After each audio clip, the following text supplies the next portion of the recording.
thousands of years, we have been at war. But before, we were enemies.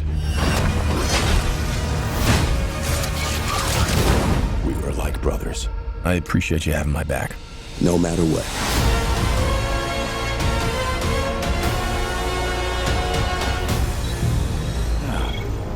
At the dawn of time, there was our gracious and powerful creator, Primus. He sacrificed his life force, transforming himself into our planet, Cybertron. So this movie takes place before anything we've ever seen in Transformers, and get to see what life was like on Cybertron before it died and it fell apart, and before the war on Cybertron. And from day one, this story was always going to be kind of a tragedy with these characters, Orion Pax, who eventually will become Optimus Prime, and D16, who eventually will become Megatron. We've been talking about the origin story probably since after the first movie because it is such a dynamic story, and it is so rare to find a story that is only about character. We had created a room of writers to decide what to do with the live-action franchise going forward, and we had always talked about Optimus and Megatron as friends in the beginning, as brothers, but we knew we could never make that movie in live action. It's Orion. Seriously, again? This movie is not makeable as a live-action film. It would be 500 million, who knows? It would be so much money that nobody would make it. So you had no choice but to do it as animation. But the great thing about doing it as animation is it gave us a lot of opportunity to do things that only animation could do. If we survive this, I'm gonna kill you! I accept those terms. Obviously, this is the first animated movie since the original Transformers the movie in 1986. This movie is something that we feel fans have been looking for, and something we feel showcased the real personality of our Transformer characters in a way that the live-action movies never could. A cave with teeth. Nothing scary about that. Knives coming out of the ceiling. Amazing. I'm fascinated with Origins just to see the absolute beginning of Optimus and Megatron, like the fact that they were actually brothers, like really close, best friends, and what unfolded and how they became who they are. Listen. There's something very epic about the Transformers and about the universe that they live in. It's elemental. It's like it is good versus evil. Why did you do that? Why? It's kind of Shakespearean in a way. You see this struggle, this sort of interplay of friendship and the rise and fall of that friendship. Don't worry about it. Yeah, but be careful. I got it. Our proof is inside, and you're spilling it everywhere. I got it. Having a buddy story, a kind of rags to riches prophecy buddy story in the world of Cybertron was very cool. Taking two characters who are best friends and leading them down this path where by the end they're going to be iconic mortal enemies. I was like, oh, that's a really fun journey to go on. Every decision that I made making this film, I would always come back to the relationship between Orion Pax and D16 and how they became enemies, starting as close friends, and think about their relationship and how every design, every element is really supporting that story. It's time to show them we are more than meets the eye. That's great. The last one? Yeah. The first time I met Josh Cooley, there was a great sense of trust I had within his vision. He had such passion and enthusiasm for the world, a huge amount of knowledge and understanding, and there was going to be epic visuals, and the animation was going to be fantastic. That's intense. But at the heart of it, he wanted to get down to what the point of the story was that we were telling, which was about these two individuals, the journey of self-discovery, but about a friendship that unfortunately ends up in a space where the two of them become enemies. But Josh's passion and detail and nuance was incredible, and it was a lot of fun to work with him. Okay, listen, D16, I may be a little dusty, but Kuroda, that is too far. That's great. Awesome. Josh's excitement is really contagious. And I love that when we want to go back to these stories that we grew up with, you want somebody who truly cares about it. Somebody who you felt like sat right on the sofa with you Saturday morning eating a bowl of cereal. And that's who Josh is. First time giving a pep talk? You're inspiring. You can envision a better future that no one else can see.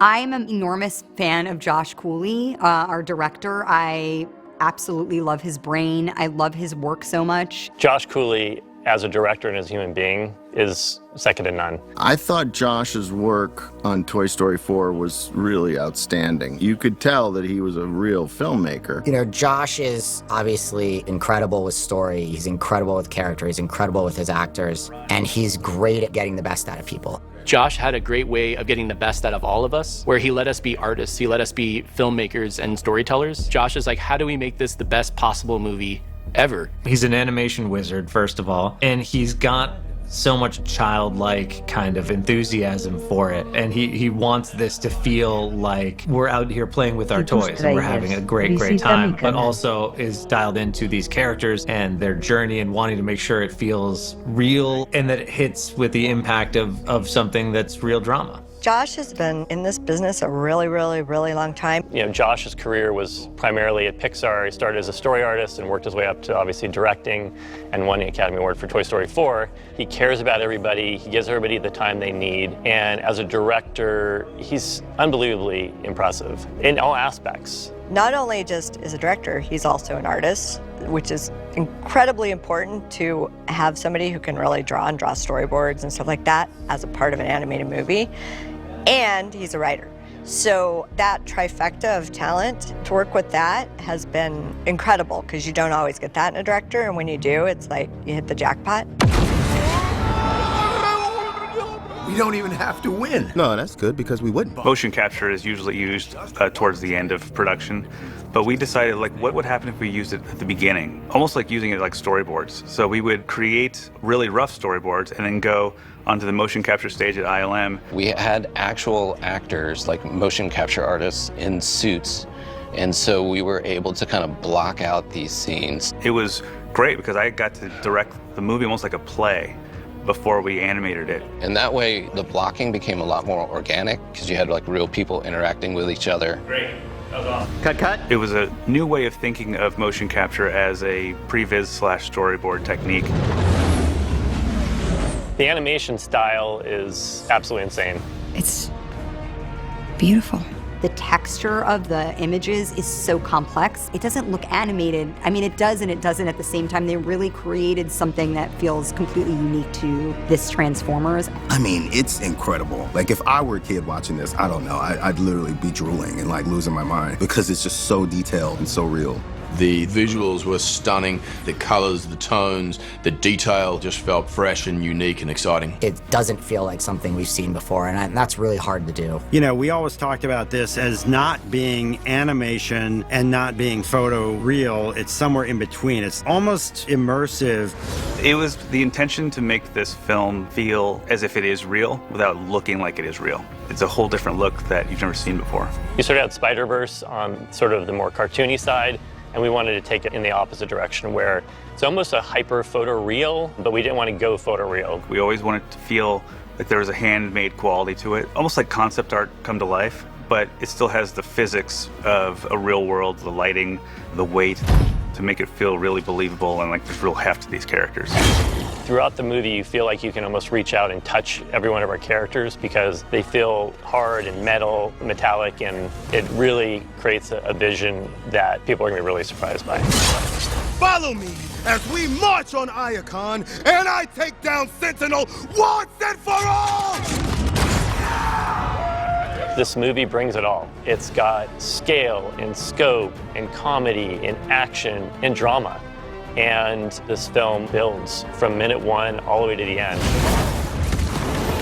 I've sat and had the pleasure of watching audiences see this movie in early forms, and pretty much the last 15 minutes of the movie, they don't move.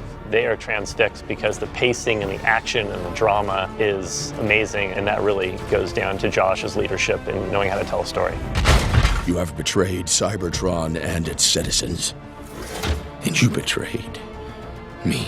My hope from day one was that this is a Transformers film that has the spirit and the feeling of what you had watching the original cartoon as a kid. So really hitting the nostalgia of it, but in a new way that you've never seen before. I may be a prime now, but I'm gonna need you by my side. Are you serious?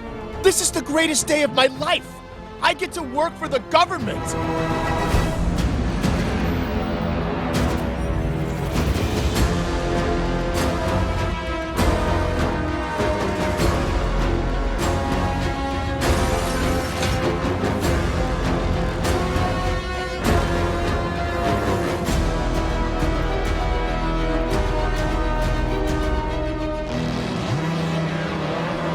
Cybertron as a planet also is almost a character in the movie, and we took a lot of care in building it. I can do this. And the creation of it really started with what was in Josh's head. One of the things that got me excited about this film was seeing what Cybertron would look like in its heyday. Did not want it to just be a big gray ball in the sky. It's a world like we've never seen it before. No, we've never seen Cybertron this way before. In the past, Cybertron has really been looked at as a very sort of metallic and in somewhat cold-feeling place. Typically, what we've showed of Cybertron in the past has been sort of a limited palette because it's a society that's crumbling, it's very metallic, it's kind of dark. This is a time period where the planet is in its full sort of glory, if you would. So it allowed really a full use of your imagination, both visually and also stylistically. We pulled together a ton of reference, just different color palettes, photographs of different types of metal, all sorts of things that could be an inspiration. So we really used a lot of research of minerals and metals that were colorful as our inspiration. And we hired Jason Shire, our production designer. Jason just dove into that and started painting, and he's an amazing painter, and he paints so fast. And Jason and his crew created the vision for what Cybertron looked like. This is a highly unusual movie in the sense that the world is incredibly complicated to render visually, and there is no point of reference for any of this. It was a big challenge. It's a metal planet. We're going to have a part of the planet that's actually a little bit more structural, which is Icon City. That's an underground city. It's almost like a Manhattan underground, but also hanging from the ceiling. So we had buildings that were almost stalactites and stalagmites. And one of the briefs that Josh gave me was that he wanted it to feel Art Deco. Whenever I see that architectural style, it's huge, it's bombastic, it's opulent, and it just feels like it was designed by robots. Even the statues that are within Art Deco just have a very mechanical feel to them. We rebranded this idea called Tech Deco, where you have Art Deco and the ideas of overlapping layers and structural motifs, but leaning still towards chunkiness. It's interesting, we looked at some of the designs from Art Deco from the 20s and 30s and actually lined up almost perfectly with how the design aesthetic of Transformers naturally is. So if you look at the 80s cartoons and looking at Icon City, things have a chunk to them. So we called that Cybertronian chunk. And actually one of the briefs that Josh gave me was, let's make everything feel stable in Icon City. The only thing we'll be moving is the Transformers and the Transformers vehicles and trains, and that's it. But once we get to the surface, the world is alive. What is it? It's not metal. It's like some kind of weird nature. It's weird. So are they. You know, the idea of organic life, that things could have traveled across the stars and found their way to Cybertron and created, you know, a planet that had that type of diversity. The mixture of robotic and organic, I think, is a wonderful part of this movie. When we first see the surface, the actual surface of the planet is polymorphing and sort of changing and bending in shape. And that was a delicate dance with our partners at Industrial Light and Magic, where we were asking them, is it possible to slide, you know, planes on top of each other to have rocks feel alive and sort of have this like polymorphic shape? I am speechless. Each sequence has its own feel and its own look, but there's a thread that runs through it that unifies it in a design style. So I think one of the sequences that's technically really impressive is Alpha Trion is telling the story of the primes and using the dust that's within the cave that he's in. So he brings to life the story by animating the metallic dust in the cave, and the metallic dust swirls around and it forms the characters in the story and it integrates with the characters in the cave, and it's beautifully executed, and it's a real masterclass of effects simulation. We start designing our characters by looking at what's been done before, and you know, there's so much Transformers out there, so many different versions of these characters, and so we wanted to make sure we stayed true to the characters, but we weren't doing something that's been done before. Before we even build the world, we had to build the character lineup. So we started very early on with Josh talking about proportion.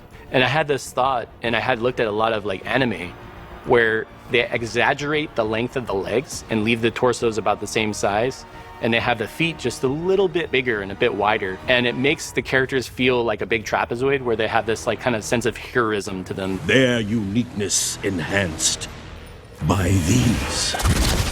A lot of it comes down to established color identity. If you look at like Optimus, for example, he's the red that silverish color, that, metal color, and the blue. And there's always this little accent in there, which is a compliment, which is that yellow, which is around his belt line. And if you look at D16, who becomes Megatron, it's those fierce red eyes, it's those big iconic shoulders, and then those big black feet.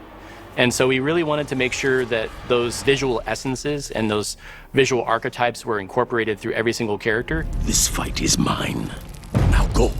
One of the challenges was just making these robots have a little bit more human characteristics to them. So designing their faces in a way that the emotion can really read. So that way when we get on our emotional journey and every one of our characters goes on one, that our audience would be able to relate to it. It wasn't just lines of dialogue they were saying, but also just the acting of these characters was really important, and that it can really convey a lot of emotion. We had to create robots that looked and moved like robots, but created faces and their mannerisms that had emotional connectivity to our audience, which are obviously humans. In my early discussions with Josh, it was really important that we lean into the subtext. That's why he wanted the faces designed the way they were, that we, the human audience, could watch them, feel their emotions, and all that becomes layered into the performance that we get out of our team of animators. One of the cool things that we did on Transformers 1 is we used the eyes like camera apertures because they have this mechanical feel to them. So really to help give a sense of thought and really feel like they're coming to life and there's something living inside of the character. We did a lot of like rolls and opening and closing of shutters just to make it feel like you could get a sense that the character was thinking. You are no-cog bots with limited options. Report to waste management immediately. So at the beginning of the film, our leads, they're down in the mines all the time. So they've got a lot of scratches on their paint, they're rusty, they've got dents and damage, all the little details that are so much fun to design. So at the very beginning, they're not, Transformers yet. They don't have cogs. Through their journey, they get the opportunity to get a transformation cog. And then their shapes become more edgy. They start to get more angular, a little stronger. And more traditional back to their Generation 1 cartoon version. And also, the other thing I was thinking about is in their surfacing. We're in a metal world, and once they go from minor to this like alt version, when they get their transformation cogs, they should feel like brand new cars. It's almost like they're being reborn.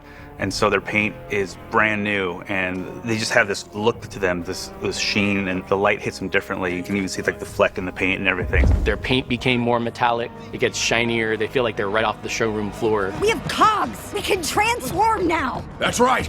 Everyone ready? I was born ready. One of the big challenges was, what do these characters look like when they're vehicles and not on Earth? They can't turn into human trucks or human cars when humans don't even exist yet. So we looked at the original design that they would turn into and did a Cybertronian version of that. So it still has a feel of what you know and what you remember watching the original cartoon, but it is on another planet. We have an opportunity to do something totally different with this film. Being on Cybertron, which is all made of metal, and in space, no humans, so it needed to have something that just felt different from what we've seen. So that's new. I'm sorry, what is happening? It just became kind of what feels right, what's going to be the best things to support our characters and support the story. And we ended up on this look that I'm thrilled with. Here, all are truly Autobots. I am Optimus Prime. I want to help build a better world. Like you said, we can be so much more. Maybe it's just me, but he's different. You're here, and you're not me!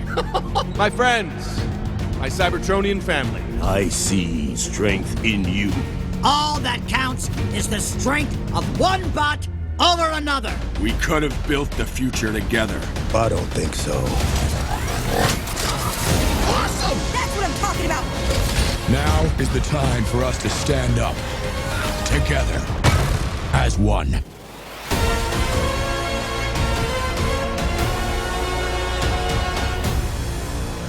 The cast on this movie is insane. Having Chris and Scarlett and Brian and Keegan and John Hamm and Steve Buscemi and Lawrence Fishburne, the talent is immense, and what they brought to the film just elevates every one of their characters. Thanks for the head start. You want to give me another one? You're dead! I'll take that as a no. With Optimus, Optimus has such an iconic voice. How can you do a younger version of that? And when I heard Chris's voice and met with him, it was like I couldn't see it any other way. He was perfect. Even for just a second, didn't you feel liberated? Didn't you feel like you were something else? Like you could be more than just what they say you are? That's great. I love that. If we are to die, then we will die fighting, all as one. Peter Cullen has this great, wise, deep tenor of a man who has lived a long life and who has seen right and wrong played out a long time.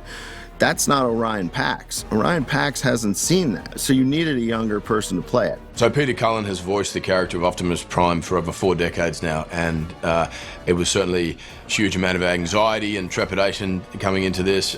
Big shoes to fill for sure, but I used everything that he had done as inspiration and influence, and I feel honored to be alongside him now. So finding the voice for Orion Pax was a lot of fun. When you do that, we put it in because it just feels so natural. Yeah, it's a bit looser, It works really well. What was great about Chris was he's got a pretty deep tenor, so it's not hard to imagine that, later on he's an older Optimus Prime. You can understand where it's coming from. This world has secrets you can't even imagine.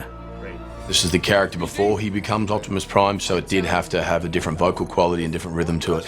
We didn't want to mimic what Peter Cullen had done. We have a sort of slight indication of it, I think, through the film as the evolution occurs and the growth occurs. But we wanted there to be a spontaneity and a looseness to the character which was unexpected, and it'll give audiences something unique, and it was fun to explore. If we did have cogs, I'd transform into a shovel and beat you. I don't like how fast you answered that. A lot of the comedy from Optimus comes from Chris Hemsworth. First time giving a pep talk. He is very funny. He riffed a lot of the kind of attitude and looseness of Orion Pax. You said you were never going to mention that again. The fun of a young Optimus is straight up Chris. If you personally handed him the matrix of leadership that you found. Okay, stop. I know what you're trying to do, and it's definitely working. I'm in. With Megatron, I wanted to have a Megatron that's not just a bad guy the whole time. Obviously, he needs to be friends with Orion, so it was important to get somebody who could play the evil stuff, but then could also go the complete opposite way and play somebody who's extremely likable, somebody you want to hang out around with, someone you want to be friends with. And all of those are Brian Tyree Henry. He is all of that. I can't believe we get to watch from the starting line, the best seats in the house. Why'd you bring jetpacks? When you get the call to request you as Megatron, I mean, what do? It still doesn't truly feel like it happened, and that I'll be a part of the pantheon that is Transformers as one of the greatest arch nemesis of all time. My inner child was going insane. Oh, it's really cool. And what I loved the most about playing D16 was to really find the heart of who he was before everything turned. And the biggest thing you find out about D16 is that he truly is about fighting injustice. He really wants to right the wrongs that have happened. He doesn't like being deceived. You watch this disillusionment happen in him. And I just wanted people to really care about that. There was one session I remember with Brian where he really needed to get dark, and it was an intense session. It was amazing to watch because I didn't want to interrupt. I literally thought to myself, the best thing I could do is shut up right now and just let him go. And it was pretty amazing just to see him literally transform into Megatron, and hearing the turn in his voice happen was really impressive. I'm done saving you. I love that. You tricked me into running, which got us stuck down here in this waste hole with this, really cool guy. Oh, thank you. With B, we've always seen Bumblebee in live action films as a silent character, and we went the opposite direction. He hasn't lost his voice yet, so we made him extremely talkative, and he never stops talking. And luckily, I had worked with Keegan earlier on another film, and so talking to him about Bumblebee was easy, and he totally got it, and thankfully he said yeah. So, and Keegan can say any line of dialogue, and it's funny. That's just a fact. Orion, look! Orion! I have sword hands! I can see that. I'm gonna cut these guys, watch! B-127, I really enjoyed being able to give him a voice, and all the clever work that they've done over the last few movies where he speaks through the radio that's inside of the Volkswagen and stuff like that. I always found very clever. It's what endears him to people, because he's like a silent movie star in these movies. But now we get to imbue him with personality and point of view through his voice. What? And I was really honored that I got the opportunity to do that. Badassatron. You like that, right? badass. I'm gonna need you to talk less. And the perfect person to pair him up with is Alita, who doesn't take any guff from anybody.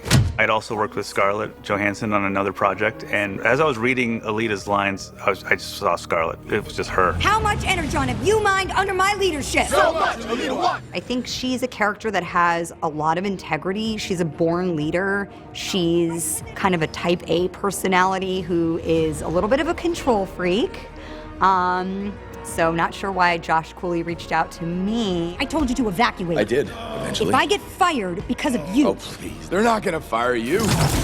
Alita 1, you're fired. What? Just based on the personality of Alita, the attitude, the strength, the self-belief, Scarlett was always our first choice. Having an actress with the sort of acting chops and this, I think, iconic voice, it really could never have been anyone else. You will explain everything that's happened using words that reflect me in a very positive light. Got it? Yeah, okay, deal.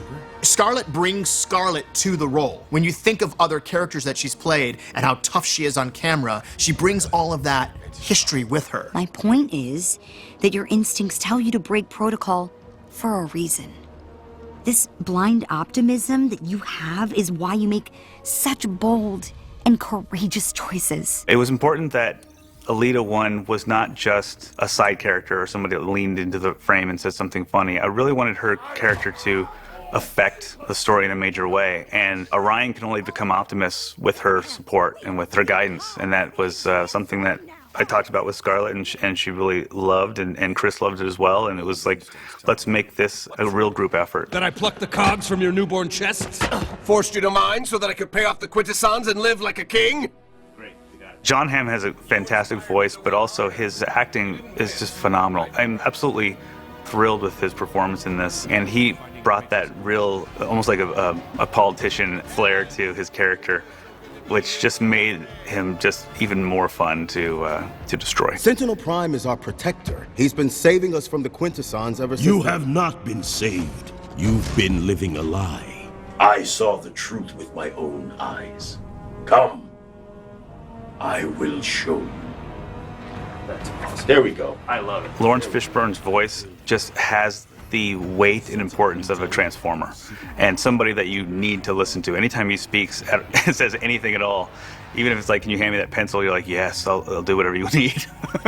Lawrence Fishburne is just a voice that you want to hear rock you to sleep all the time. Like, once I heard him come on screen, I was like, I can't believe I'm sharing screen time with this masterclass of a person. All are one. All right, wake them up.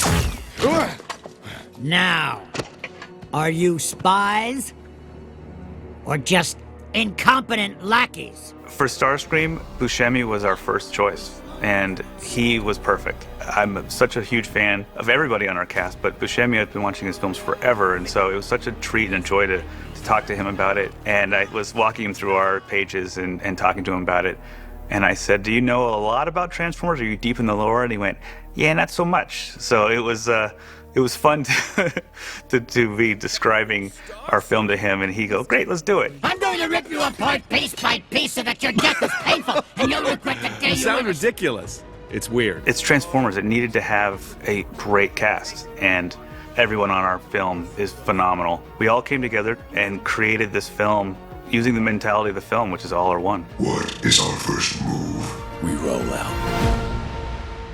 What? Louder. Transform and roll out!